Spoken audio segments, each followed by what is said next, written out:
Olá, tudo bem? Estamos novamente aqui para mais um dia de estudo desses 40 dias de oração. Estamos muito felizes pela sua presença e queremos te pedir que você, juntamente conosco, eleve seus pensamentos a Deus, entre em situação de reverência, porque nós juntos vamos falar com Deus. Vamos então, neste momento, nos ajoelhar e vamos falar com Deus. Santo e eterno Deus, que estás nos mais altos dos céus, em qualidade de teus filhos, estamos aqui, Senhor, diante da tua presença, pedindo, ó Pai, a guia do teu Santo Espírito para esse diálogo que teremos sobre tua palavra, que venha nos capacitar, ungir-nos com o teu Santo Espírito, para que realmente possamos alcançar o objetivo desta programação. Abençoe a nós e qualifica-nos, é o que te pedimos em nome de Jesus. Amém. Amém.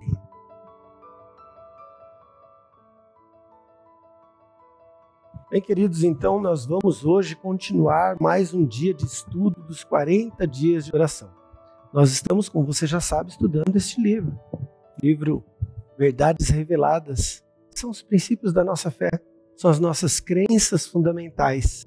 Você que tem acompanhado esses dias, tem gostado? Escreve aí pra gente, você tem tido experiências boas ao lado do Senhor nestes dias de oração e comunhão? Nós esperamos que sim. Reúna sua família, mande essa mensagem para outras pessoas, porque essa mensagem de hoje, é a principal dos 40 dias de oração. Será que não? O que os irmãos acham? Você já sabe qual é o tema de hoje? O tema de hoje é a segunda vinda de Jesus. Nós precisamos entender o quão importante é esse tema para as nossas vidas. É isso, pastor? Sem dúvida, né? E falando sobre esse importante tema, é dito que ele é um dos principais assuntos que a Bíblia, né, apresenta e tem sido a esperança da igreja através dos séculos, né? A segunda vinda de Jesus, que justamente coroa o plano da redenção. Maravilha. Falando da primeira vinda do Senhor Jesus, encontramos nas Escrituras 300 referências sobre a primeira vinda e todas se cumpriram. Todas as referências pertinentes à primeira vinda de Cristo. E para a segunda vinda de Cristo, Marcos, existem 2.400 referências, ou seja, 8 vezes mais, e se cumpriram as 300 referências bíblicas da primeira vinda de Cristo, é certo que também, para a sua segunda vinda, todas essas abundantes referências irão também se cumprir. Esta é a nossa fé, essa é a nossa esperança. Maravilha. Bem, falando das Escrituras Sagradas, será então que, já que existem mais de 2.400 referências sobre a segunda vinda de Cristo, será que esse é o tema central da Bíblia? Será que poderíamos dizer assim? O que os irmãos acham? Com certeza. A doutrina central da Bíblia, podemos dizer que era a volta de Jesus. Porque, como o pastor Delvaci mesmo mencionou, nas eras eternas, aliás, pelos séculos dos séculos, a igreja, né, vem falando sobre isso e é a esperança da igreja, né? A esperança de todos aqueles que foram fiéis a Jesus, à volta de nosso Senhor Jesus. E é a nossa esperança também, nossa grande esperança é essa. Os irmãos percebem que já na aurora da criação, a Bíblia menciona que Enoque, sendo apenas o 7º da linhagem santa, ele presenciou em santa visão, a volta de Cristo em glória, né? Lá no início. Né? Você gostou dessa frase? Na aurora da criação. Pastor Delvaci é poético, hein? Não é mesmo? Que legal, hein? Olha, na aurora da criação, existe lá o Velho Testamento. E agora no ocaso, não é o ocaso da criação. Agora é o quê? Agora é o meio-dia da criação? Sei lá. Eu só sei dizer o seguinte, que tanto no Velho Testamento quanto no Novo, nós temos referências da vinda de Jesus. Vamos citar pelo menos uma do Velho e uma do Novo? O que os irmãos poderiam nos ajudar nesse ponto? Jó, ele falava assim, eu sei que meu Redentor vive, né? E por fim se levantará. Então, Jó tinha a esperança da volta de Jesus já, né? Lá no Velho Testamento, né? Eu acho muito interessante essa frase. E o interessante é que ele diz assim, o meu olho o verá, né? Então, ele tinha esperança também de ver com seus próprios olhos. Eu acho muito lindo a expressão de Jó, né? Também Salmo 50, né? Lá diz, virá o nosso Deus e não se calará. E logo depois, acho que o verso 3, aí diz, congregai os meus santos, os que fizeram comigo um concerto com sacrifícios. E tem muitos outros. E no Novo Testamento? O próprio Jesus lá no Novo Testamento disse, né, lá em João capítulo 14, 1-3, que é um dos textos muito lido e um texto muito lindo, né? Jesus ele diz, voltarei e vos receberei para mim mesmo, para que onde eu estiver, estejais vós também. É uma promessa que o próprio Jesus fez a cada um de nós. Muito legal. Agora, Jesus virá. Jesus virá, mas tem algum motivo para ele vir. Qual é o propósito da vinda de Cristo? Da segunda vinda de Cristo? João, né? Evangelho de João 17, diz assim, não turbe o vosso coração, credes em mim, credes também no Pai, né? Na casa do meu Pai há muitas moradas, se não fosse assim, eu vos teria dito, vou-vos preparar-vos lugar, para que onde eu estiver, vós estejais comigo, né? Então Deus sempre teve o propósito de estar junto com o seu povo, né? E a volta de Cristo é para realmente cumprir esse propósito que já lá no Éden, né, já existia e que foi quebrado. Então levar os seus e estar com eles para a eternidade, né? E também, conforme Daniel, naquela visão, né, na explicação da estátua, representando a pedra, o quinto reino, então Jesus virá também, sendo ele representado pela pedra que virá e esmiuçará aquela estátua que representam reinos. Então, Cristo também virá para pôr fim aos reinos deste mundo e estabelecer o seu reino eterno. Agora, a Bíblia diz que existiriam sinais para a vinda de Jesus, né? E sinais grandiosos, sinais da natureza, sinais também na sociedade, não é mesmo? Mas poderíamos dizer que existe algum sinal perigoso sobre a segunda vinda de Jesus? Algum dos irmãos gostaria de falar sobre isso? É o anticristo, né? É um dos sinais. Também falsos cristos, falsos ensinadores. Em Mateus capítulo 24, ali Jesus foi muito enfático e minucioso quanto aos sinais. Temos todo o capítulo 24 explicando de maneira detalhada os meios que o inimigo utilizará para, se possível for, desviar os próprios escolhidos, né? É interessante quando a gente lê o capítulo 24 de Mateus, eu sempre percebo assim dois alertas de Cristo, né? Em relação aos sinais, né? Em relação ao anticristo, os falsos profetas, diz assim, que ninguém vos engane. E em relação aos desastres naturais, que acontecem, né, na nossa natureza, o desequilíbrio, ele diz assim, não vos assusteis. Né? Eu acho muito importante isto, porque aqui nós vemos Cristo nos alertando sobre dois perigos que podemos ter. Né? Se formos enganados, né, por falsas doutrinas, pelo anticristo, então essa perda é eterna. Quanto aos bens materiais, pode ser temporais apenas. Por um tempo você pode recuperar. Por isso que ao falar dos desastres naturais, Jesus falou, não vos assusteis. Mas lá, ele deu esse alerta, que ninguém vos engane. Que a coisa é séria, né? É sério. Em relação a isso, né? Ali ele fala dos sinais também na natureza, né? Sinais do sol, na lua, nas estrelas. O tempo aqui é curto, porém, vale ressaltar que esses sinais já ocorreram, né? O terremoto, que foi lá em Lisboa, em 1755, logo depois, escurecimento do sol, né? a queda das estrelas, há muitos detalhes importantes. E como o pastor Delvacir mencionou, guerras, rumores de guerras, e Jesus disse, ainda não é o fim. E o mundo religioso da atualidade estará trabalhando pelo poder do inimigo para anular a palavra de Deus, a lei de Deus, que é a verdade que devemos seguir. Marcos também fala aqui em Mateus, eu acho bem interessante isso aqui, que é próprio Jesus falando, né, da sua segunda vinda, né? Então ele fala assim que muitos iriam ver em seu nome e tal, né?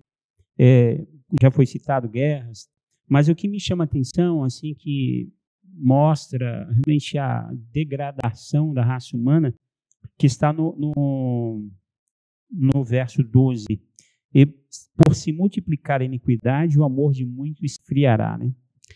Mas aquele que perseverar até o fim será salvo. Então, nos últimos dias, assim, os sinais tão contundente, né? Mesmo na natureza, como já foi falado, né? Mas assim, o caráter do ser humano, né? A busca dos prazeres desse mundo vai ser tão grande que a gente tem que pedir a Deus que nos dê força para vencer, né? Porque o fim está muito próximo, né? Agora, seria certo dizer que só falta um sinal para a vinda de Jesus? O evangelho do reino ser pregado a toda criatura? Ou ainda faltariam muitos outros sinais? Porque está escrito, né? Que quando o evangelho do reino for pregado, então virá o fim. Será que faltam muitos outros sinais ainda? Eu entendo, irmão Marcos, que a pregação do evangelho em todo mundo é o ápice daquilo que a igreja, né, deve fazer na pregação do evangelho, né? Então esse é o final. Quando todo mundo for advertido, virá o fim. Mas até chegarmos a este ponto, ainda outros acontecimentos terão lugar ainda, né? Além dos que já mencionamos aqui, outros ainda, né? Estamos nesta época já de realizarmos esta obra. E enquanto Jesus não vem, há um processo no céu, né, que é o juízo investigativo, o assinalamento. Isso. Então, quando isso ocorrer, Jesus concluir a sua obra no céu, ele dirá, está feito, e depois ele dirá, eis que presto vem, cedo venho, e o meu galardão está comigo para dar a cada um segundo a sua obra. Maravilha. Então, Cristo virá. Bem, continuando o nosso estudo, nós chegamos ao ponto em que vemos que Jesus virá de um modo peculiar, de um modo especial, de um modo com uma característica única. Como será a vinda de Jesus? Interessante que muitos, eu já até vi em frases de carro escrito, algumas frases interessantes até, né? Cuidado que, talvez, por uma ocasião do arrebatamento, esse carro vai ficar desgovernado. Aproximadamente assim a frase dizia. Mas, à luz da palavra de Deus, nós entendemos que a segunda volta de Cristo ela vai ser visível para todos. Ele vai vir nas nuvens do céu, conforme a palavra de Deus, visível a todos, né? Todo olho verá. Todas as pessoas que estiverem vivas naquele momento vão contemplar a vinda de Jesus. Nós que estamos aqui no Brasil, quem está do outro lado do globo terrestre vai ver Jesus voltar no mesmo horário, no mesmo tempo, né? Então, a vinda de Cristo vai ser visível para todos. Porque há pensamentos que divergem da palavra de Deus. Diz que ele veio ou já veio espiritualmente, mas a palavra de Deus nos assegura em vários textos. Podemos citar Mateus 24, Lucas capítulo 9, Tessalonicenses capítulo 2, Apocalipse 1, verso 7. Todo olho o verá. Então, Cristo virá de uma maneira literalmente, pessoalmente, visivelmente, audivelmente repentinamente, inesperadamente, inescapavelmente, vitoriosamente e gloriosamente.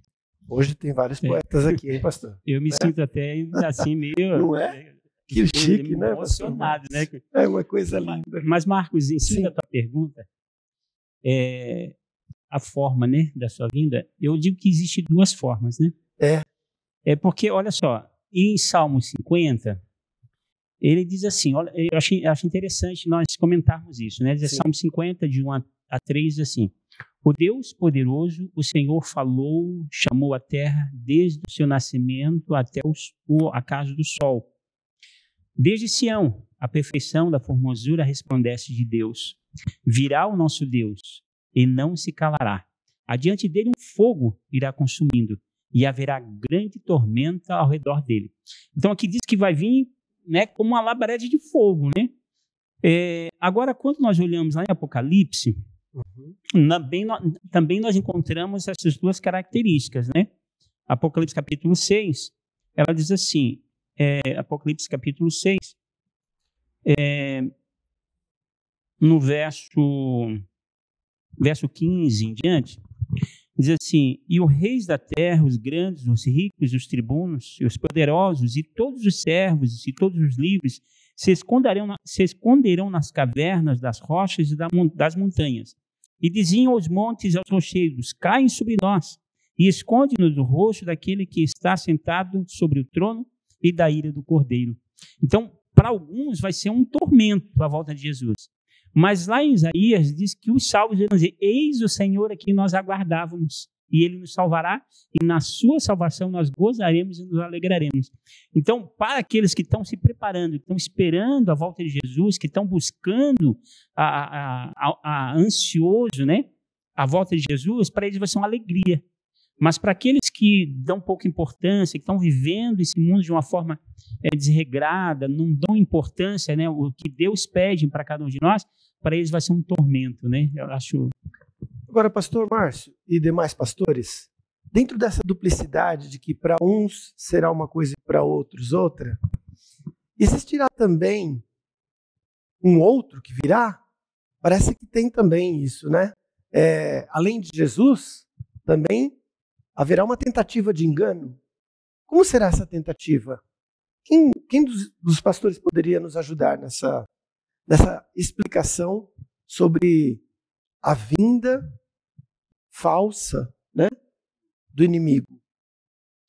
Em partes já mencionamos e voltamos a Mateus 24, Lucas 21, né? São os textos, os capítulos que falam com detalhe, e interessante pelo próprio Cristo, pelo próprio Senhor Jesus. Mas Paulo também menciona nas suas cartas a vinda do anticristo. Ele virá como Deus, querendo parecer Deus, querendo assentar no trono de Deus. Então ele tem os seus agentes, né? Mas a vinda dele propriamente, ele mesmo virá personificando o próprio Senhor Jesus. Mas temos meios, pela palavra de Deus, de nos evitar, né? De evitarmos esse perigo. Então diz assim: Satanás veio como anjo de luz no deserto da tentação para enganar Cristo. Lá em Mateus capítulo 4, né? Não vem ao homem em forma hedionda, como é apresentado algumas vezes, mas como anjo de luz. Virá personificando Jesus Cristo, operando milagres poderosos. As pessoas se prostrarão e o adorarão como a Jesus Cristo. Seremos ordenados a adorar esse ser, que o mundo glorificará como Cristo. Que faremos? É a pergunta. Falai-lhes que Cristo nos advertiu contra tal inimigo, que é o pior adversário das pessoas, ainda que alegue ser Deus, que quando Cristo realizar sua aparição, o fará com poder e grande glória, acompanhado de 10.000 vezes 10.000 anjos e milhares de milhares, e que, quando ele vier, conheceremos sua voz. Conheceremos sua voz. Muito E interessante. ele virá, o inimigo, procurando anular a lei de Deus, né? A base do juízo, a base da nossa fé. E ele vindo como anticristo, ele quererá anular a lei de Deus completamente entre as nações. Como nós já temos comentado, como a segunda vinda de Cristo tem sido a esperança da igreja, ele antes vai fazer uma contrafação. É como disse Jesus, e esse poder enganador será assim tão grande que, se possível fosse, enganaria até os eleitos. Né? Foi o texto que ele leu ali, né? Porque as pessoas, nós que vivemos nessa geração e em outras épocas também, nunca, aqueles que estiverem vivos por essa ocasião, nunca terão presenciado um ser tão glorioso, né, como vai se manifestar o anticristo, ou Satanás personificando a volta de Jesus. Né? Mas você que está aqui acompanhando esses estudos pode entender melhor. E não só entender melhor, como também compartilhar com seus amigos, com seus familiares e até com aqueles desconhecidos que você vai fazer amizade para exclusivamente falar de Jesus. Desenvolva amizade com outras pessoas com o intuito de falar da segunda vinda de Jesus, porque ela está próxima, ela é real. E se ela acontecer sem que as pessoas percebam, elas poderão se perder. Você e eu temos esse compromisso de anunciar a vinda de Jesus. Obrigado, pastores. Muito obrigado pela presença de vocês. Amanhã a gente continua. Seja muito bem-vindo hoje e também amanhã. Fique com Jesus.